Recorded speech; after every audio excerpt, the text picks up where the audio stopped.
एक्सप्रेसवेला आडोशी बोगदा या ठिकाणी प्रोपिलिन गॅसचा जो टँकर पलटी झालेला आहे, तर त्या अनुषंगानं त्यातून गॅसेसचं लिकेजचं प्रमाण वाढलेलं आहे आणि त्याकरता मुंबई लेन पूर्णपणे बंद करण्यात आली आहे आणि त्यामुळं वाहतूक कोंडी झालेली आहे. तर पुणा लेनची जी बाजू आहे ते पूर्ण खालापूर टोल प्लाझा इथपर्यंत वाहतूक कोंडी गेलेली आहे. जी पुण्याची बाजू आहे तर ती पूर्णपणे 10 ते 12 किलोमीटर लांब गेलेली आहे वाहतूक कोंडी.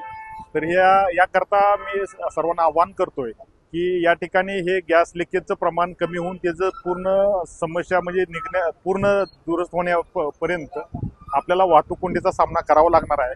याकरता मुंबईला जाणारी जी पुण्याहून जी वाहतूक आहे ती जर तामिनी घाट मार्गे जर मुंबई आणि त्याचसोबत इकडून कर्जत मार्गे थोडक्यात जर मुंबईला ठाणेकडे जर वाहतूक चालू केली तर निश्चितपणे त्याचा फायदा होणार आहे आणि शक्यतो या ठिकाणी वाहतूक कोंडी आणखी थोडे तास चालण्याची शक्यता आहे.